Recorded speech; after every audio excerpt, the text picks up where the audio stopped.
올해 첫 주일을 맞이합니다. 5월은 가정의 주일, 가정의 달이라고도 우리가 많이 이야기하는데요. 그만큼 5월에는 가족을 더 많이 생각하는 그와 같은 시간들을 우리가 보내는 것 같습니다. 오늘 말씀에 앞서서 도종환 시인의 동행이라는 시를 제가 먼저 한번 읽어드리고 설교를 하려고 합니다. 도종환 시 동행. 혼자 감당하기엔 너무 버거운 아픔일 때, 그 위로 찬바람 불어 거리를 쓸고 갈 때, 혼자 버리기엔 통증의 칼날이 너무 깊을 때, 그 위로 저녁이 오고 어두워질 때, 혼자 견디기엔 슬픔의 여진이 너무 클 때, 그 세월 너무 길어 가늠하기 어려울 때, 큰 눈물이 작은 눈물을 잠시 안아준다면, 별 하나가 다른 별 하나 불러 상처의 주위를 따스하게 비춘다면, 먼 길 가다 만난 나무처럼 지친 몸 기대게 해줄 푸른 그늘이 있다면, 참 가슴을 따뜻하게 해주는 시인 것 같습니다.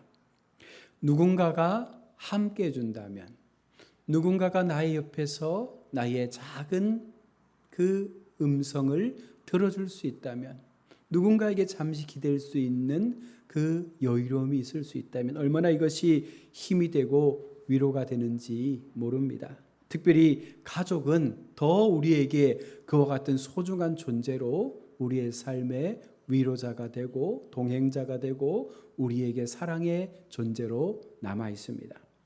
5월을 가정의 달이라 부르는데 왜 5월을 가정의 달이라 부를까? 그냥 어버이날이 있고 어린이날이 있어서 그런가 싶어서 갑자기 궁금해서 한번 찾아봤습니다.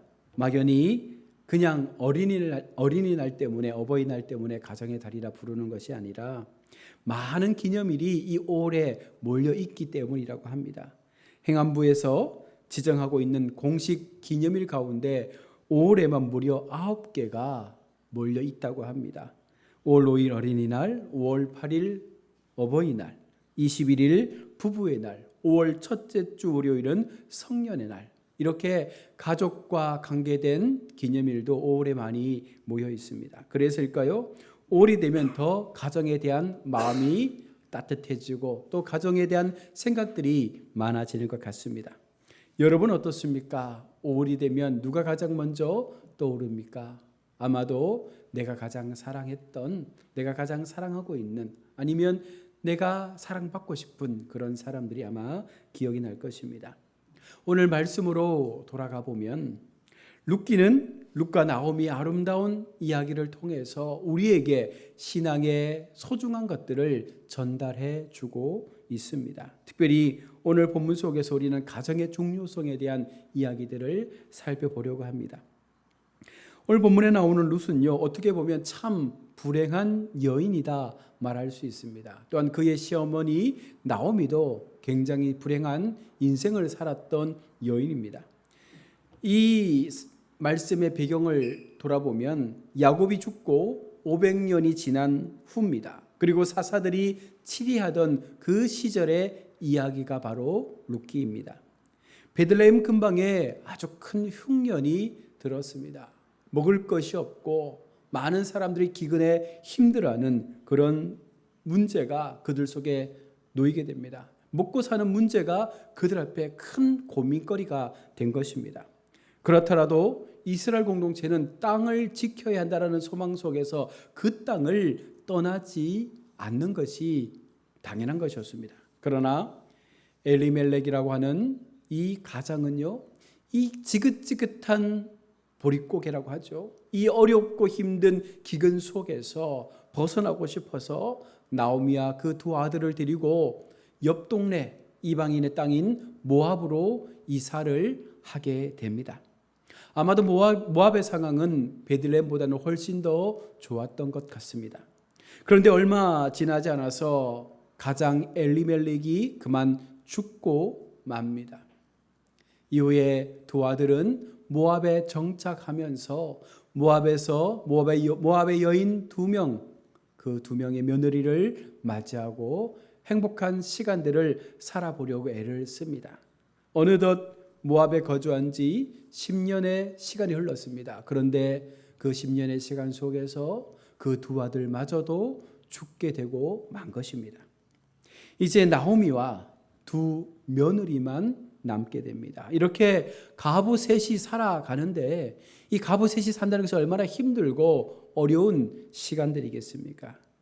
그리고 두 며느리는 이방의 딸이었지만 이 나오미의 가정으로 시집을 와서 그 속에서 나오미를 통해서 하나님에 대한 이야기를 듣고 아마도 그들 속에 복음이 심겨졌던 것 같아요. 그리고 그들도 하나님을 믿고자 하는 마음이 생긴 것이죠. 하나님의 가정에 들어왔기 때문에 하나님을 섬기는 사람이 될 수가 있었던 것입니다. 오늘날로 말하면 개종을 한 것입니다. 모압의 이방신을 버리고 하나님을 믿는 딸들로 변화가 된 것이죠. 자, 이렇게 세 가부가 모압에서 살아남는 것이 힘들잖아요. 모압 땅에서 모압의 신을 섬겨야 그래도 좀 살만한데 이 모압 땅에서 하나님을 믿으면서 하나님을 섬기는 그와 같은 모습으로 그들이 살아간다는 것이 얼마나 힘들고 어려운 상황이겠습니까? 당시 가부는요, 약자 가운데서도 가장 낮은 약자의 자리에 놓여 있는 계층이었습니다. 그렇게 좋지 않았죠. 평판이 좋지 않습니다.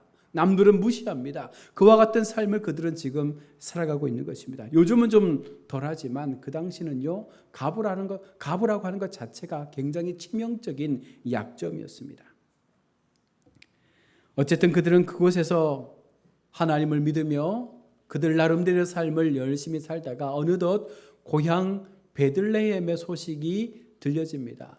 베들레헴에 큰 풍년이 들었다는 것입니다. 하나님의 은혜로 다시 그 땅에 풍년이 들고 이제는 먹을 것이 넘쳐난다는 소식을 듣게 됩니다. 이 소식을 듣고 나오미는 고향으로 돌아가야겠다라는 마음을 먹게 되는 것이죠. 자, 그런데 걸리는 것이 있잖아요. 남편을 잃고 남아있는 두 며느리를 어떻게 할 것인가?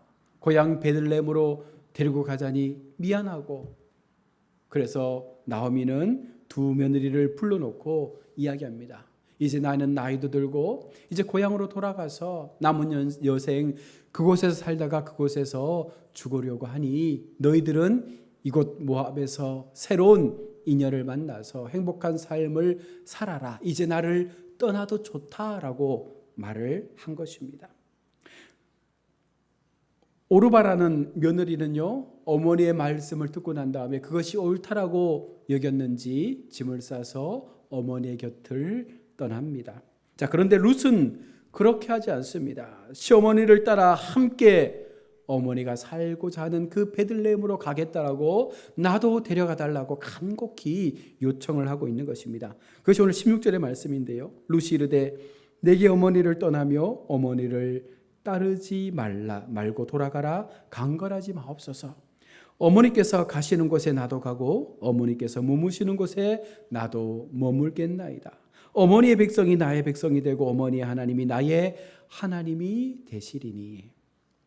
룻은 모압의 여인이었지만 결혼을 하고 어머니를 통해서 신앙을 받아들이고 그 속에 하나님에 대한 믿음이 생겨난 것입니다. 그리고 그 하나님에 대한 믿음을 통하여 내가 어떻게 어머니를 섬겨야 하는지에 대한 마음도 생겨난 것이죠. 그리고 어머니를 따라 베들레헴으로 가겠다라고 룻은 요청하고 있습니다. 너무나 강하게 어머니에게 매달리니 이 나오미도 더 이상 거절할 수 없어서 룻과 함께 베들레헴으로 돌아가는 것입니다. 이제 나오미와 룻은요, 베들레헴으로 여정을 싸서 돌아오게 됩니다. 베들레헴에 이르자 나오미를 알고 있는 그 마을 사람들이 이야기합니다. 저기 가는 저이가 나오미가 아니냐, 여기서 말하고 있는 저기 가는 저 사람이 나오미가 아니냐라는 이 말은요, 반가움에 던져주는 말이 아닙니다. 3, 4, 5 모여서 10년 전 고향을 버리고 잘 살겠다고 떠난 너희들이 남편 잃고 자식 잃고 이제 홀로 가부돼서 고향에 돌아왔구나. 아이고 어떡하냐. 이렇게 비아냥거리는 그런 수군거림의 소리들이 지금 나오미의 귀에 들리고 있는 것입니다. 고향을 떠났으면 잘 살지. 남편 잡아먹고 아들 잡아먹고 이게 뭐냐? 이런 형태의 이야기들을 아마도 그들은 한 것 같습니다. 그런 말들이 나오미의 귀에 지금 들려지는 것이죠. 얼마나 그 마음이 힘들고 아팠겠습니까? 그래서 나오미는요, 자신을 향해서 나를 나오미라 부르지 말라라고 말합니다. 그만큼 자신의 그 소리를, 자신을 향한 그 소리가 듣기 싫었고 자신조차도 이렇게 살아온 나의 삶에 대해서 너무 힘들고 어려웠음을 고백하고 있는 것입니다. 10년 전 고향을 떠나 남편과 함께 잘 살아보려 했는데 남편도 자식도 모두 잃고 가부의 모습으로 이제는 며느리와 단둘이 고향에서의 삶을 살아가야 합니다. 그러니 주변 사람들의 시선이 얼마나 부끄럽고 힘들고 싫었겠습니까? 이제 의지할 대상은 하나님과 나를 따라와 준 며느리밖에 없습니다. 나오미는 아들은 죽었지만 며느리를 딸처럼 여기며 이제 한 번 더 살아보려 애를 씁니다. 룻도 남편은 죽었지만 시어머니를 자신의 어머니처럼 여기며 베들레헴에서 남은 시간들을 살아보려 애를 쓰는 것입니다. 룻은 어머니를 따라가려고 할 때 뭐라고 고백합니까? 시어머니가 가는 곳에 내가 함께 가겠습니다 말하지 않습니다. 어머니가 가는 곳에 내가 가겠습니다. 이것은 이제는 진짜 나오미를 나의 친정 어머니처럼 그렇게 내가 사랑하며 어머니를 섬기겠습니다라는 그 마음의 고백이 그 속에 담겨 있는 것입니다. 17절 말씀에 어머니가 죽으시는 곳에서 나도 죽고 거기 묻힐 것이라. 만일 내가 죽는 일 외에 어머니를 떠나면 여호와께서 내게 벌을 내리시고 더 내리시기를 원하나이다. 이것은요, 룻이 모압의 신을 떠나서 여호와의 신을 믿으며 하나님께서 말씀하시는 그 신실한 약속 가운데 내가 효를 행하는 것이 마땅한 도리임을 그가 깨닫고 지금 이렇게 고백하고 있는 것이죠. 참으로 귀한 고백 아니겠습니까? 남편이 살아있던 죽었든 상관없습니다. 결혼하는 그 순간부터 룻은 어머니를 나의 어머니로 믿으며 섬기기로 작정을 한 것입니다. 룻은 지금 가정을 이렇게 어쩌면 이해하고 있었던 것 같습니다. 요즘 깨어지는 가정을 보면 참으로 귀하고 아름다운 신앙의 모습이 아닐 수 없습니다. 요즘 고부간의 갈등으로 이혼하는 가정들 많잖아요. 나는 당신 같은 시어머니 때문에 못 살겠다. 이렇게 살 거면 이혼해라. 시어머니를 택하든지 나를 택하든지 둘 중에 하나를 택해라. 아니면 나는 당신하고 못 산다. 이런 모습들도 많이 나타납니다. 조금만 마음에 맞지 않으면 이혼하겠다라고 말하는 그런 시대 속에 우리가 살고 있습니다. 그런데 지금 시대보다 더 힘들고 어려웠던 가부의 삶이 고단했던 그 시대 속에 지금 룻은요, 어머니를 진정으로 사랑하며 그 어머니를 섬길 것을 고백하고 있는 것입니다. 사랑하는 우리 성도 여러분, 성도에게 있어서 우리의 삶의 그 여정에 있어서 가장 소중한 공동체는 가족이라 말할 수 있습니다. 남편과 아내, 자녀들, 부모님들, 형제들, 여러분 그와 같은 가족 공동체 속에 이와 같은 룻의 마음을 가지고 우리가 사랑하고 섬겨야 이 공동체가 아름답게 세워지고 이와 같은 공동체에 하나님은 복을 주시는 줄로 믿습니다. 그래서 가족은 언제나 한 신앙 안에서 한 믿음의 길을 함께 걸어갈 수 있을 때 훨씬 더 강력한 힘을 얻을 수가 있는 것입니다. 만약 룻이 어머니를 따라 나섰지만 여전히 모압의 신을 그 삶에 가지고 와서 베들레헴에서 어머니와 살아간다면 아마 수많은 갈등들이 일어났을 거예요. 하나님을 섬기는 방법과 모압의 신을 섬기는 방법에서 갈등이 있게 되고 그러면서 그들 속에는 많은 불화들이 일어나겠죠.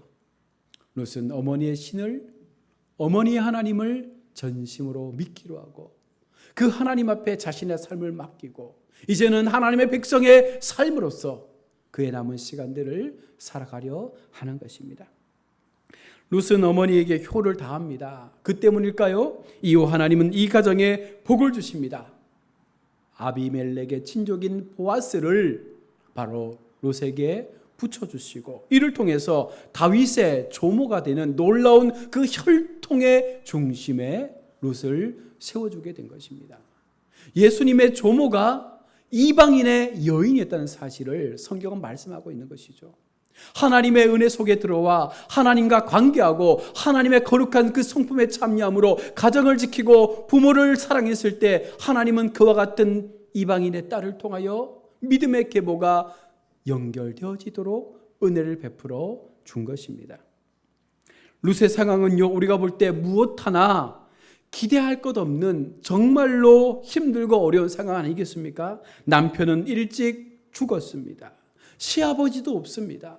베들레헴에 돌아왔지만 그렇다고 해서 넉넉한 재산도 없습니다. 보장된 게 전혀 없습니다. 오히려 부양해야 될 시어머니만 있을 뿐입니다. 이제는 룻이 시어머니를 부양해야 됩니다. 그러나 그녀는요, 자신의 상황에 대해서 최선을 다합니다. 그저 도리를 다할 뿐이죠. 하나님 말씀하신 대로, 하나님 가르쳐 주시는 대로, 그 말씀대로 룻은 어머니에 대한 마음을 최선을 다해서 나타내고 있는 것입니다. 그저 시어머니와 함께 하는 것만으로, 그리고 자신이 할 수 있는 최선의 사랑으로 시어머니와 동행하고 있다는 것을 우리는 분명 보아야 합니다. 이 얼마나 아름다운 동행의 모습입니까? 여기에는 특별한 원리가 숨겨져 있습니다. 모압 여인으로 나오미의 가정에 들어와 여호와의 신앙으로 하나가 되었다는 것입니다. 하나님 안에서 이제 그 둘이 하나가 되어졌고, 이제는 진정한 믿음의 공동체 안에서 하나님을 중심으로 한 어머니와 룻의 모습이 나타나게 된 것입니다. 룻은 전적으로 어머니와 하나님을 따르며 이 길을 선택하게 된 것이죠. 이방인이었지만 룻이 어쩌면 더 바른 신앙의 모습을 우리 가운데 보여주고 있는지 모릅니다. 비록 이방인이었지만 하나님을 믿는 그 순간부터 룻의 신앙은 어쩌면 우리보다 대대로 믿음의 가문이었던 그런 사람들보다 훨씬 더 건강하고 아름다운 신앙의 모습을 통해서 어머니를 섬기는 바른 삶의 태도를 보여주고 있는 것입니다. 어쩌면 하나님은 지금 우리에게 이와 같은 믿음의 사람들을 찾으시고 있는지 모릅니다. 이런 사람들을 통해서 더 많은 건강한 가정들이 세워지고 더 많은 가정 공동체의 거룩한 회복이 일어나기를 원하시고 있다는 것입니다. 신앙으로 세워진 가정, 말씀으로 세워진 가정, 오직 하나님의 사랑으로 서로를 위해 섬겨주고 그 믿음의 행위 위에 바른 사랑을 증거함으로 하나님이 복주시는 그런 가정 공동체가 이 땅 가운데 더 많이 세워지기를 우리 하나님은 바라시고 있다는 것입니다. 5월 가정의 달, 우리 모두 아름다운 믿음의 동행을 우리 가족들과 함께 이뤄갈 수 있기를 원합니다. 아름다운 하나님께서 허락하신 이 믿음의 동행 위에 우리가 더 하나님의 약속을 붙잡고 서로를 조금 더 배려하고 서로를 조금 더 생각해주고 서로를 조금 더 이해해 줄 수 있는 그런 우리 마음 가운데 하나님 주신 그 사랑이 전달될 수 있는 이런 동행의 은혜가 우리 모습 속에 일어날 수 있기를 원합니다. 말씀을 맺습니다. 앞서 읽어드린 도중한 시인의 동행이란 시처럼 여러분, 큰 눈물이 작은 눈물을 잠시 안아줄 수 있다면 얼마나 큰 위로가 되겠습니까? 별 하나가 다른 별 하나 불러 상처 주위에 따스하게 비춰준다면 그것이 비록 치유되진 않겠지만 아마 그 마음은 엄청난 위로와 치료의 은혜를 받게 될 것입니다.